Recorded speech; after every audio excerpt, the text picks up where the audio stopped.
the beginning of a journey. In early February 2025, the air in the Tibetan plateau bit like icy blades.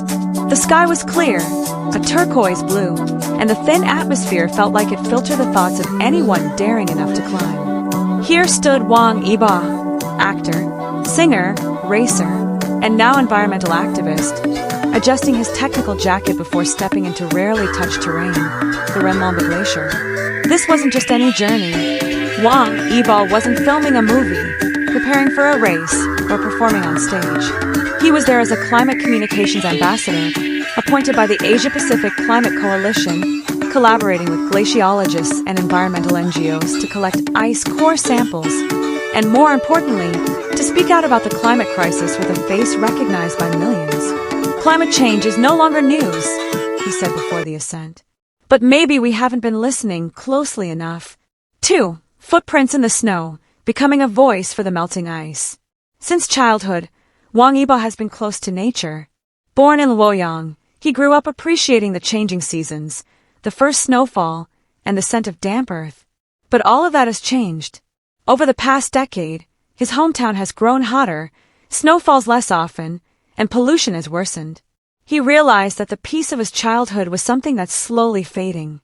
The journey to Renlongba was more than symbolic. He and a team of scientists brought ice core drilling equipment, mapping drones, and temperature sensors. Their goal: to collect data on temperature changes in the ice layers spanning hundreds of years. We're looking for a frozen history that's slowly melting, said Dr. Lamo, a glaciologist from Tibet University who accompanied the team. This glacier has supported life for thousands of years. Now it's giving us its final message before it disappears. YO-ulga helped lower the drill, recorded videos, and kept a personal journal. He also frequently posted short clips from the field on his Weibo account, inviting his 50+ million followers to witness the climate emergency from the front lines. 3. Snow and cameras, climate communication with a pop touch. I know I'm not a scientist, YO-ulga said in a video log, but I can bring their stories to all of you. He spoke in front of the camera, backed by the glacier and the Himalayan peaks. His body language was calm, serious, different from the flamboyant figures seen on TV. He explained how the glacier was shrinking by several meters each year, threatening water supplies for hundreds of millions across Asia. What stood out was that YO-ulga didn't only speak in technical terms. He added personal stories about his mother, who loves gardening, and how their backyard plants now bloom earlier each year. About a young fan who sent him a letter saying they wanted to plant trees, just like him. And about his dream of one day taking his children to see snow, a dream that now feels uncertain. 4. Behind the camera, fear and hope. At night in base camp, the temperature dropped drastically. The wind slapped the tent walls like gentle hands knocking. YO-ulga sat alone, writing in his journal. There is a silence in the glacier that no camera can capture. As if it wants to whisper, but no one is close enough to hear anymore. The next day, while retrieving a 1-meter ice core, containing data from nearly 200 years ago, the team found a thin black layer. It wasn't volcanic ash, but carbon dust and air pollution from the Industrial Revolution.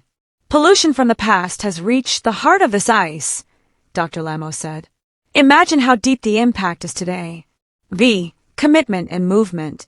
After returning from Renlongba, YO-ulga didn't remain idle. He launched a campaign titled #FreezeYourTime, encouraging fans to calculate their personal carbon footprints and offset them through real action, planting trees, reducing plastic use, conserving energy, and speaking up about climate issues. He also donated personal funds to support a glacier research center in Tibet and the production of a documentary on climate change in Asia.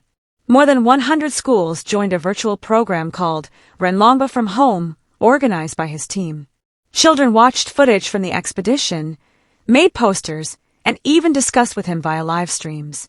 In one session, a young girl asked, "Go, big brother, if all the ice melts, what will happen?" YO-ulga paused, then answered, "The water will rise.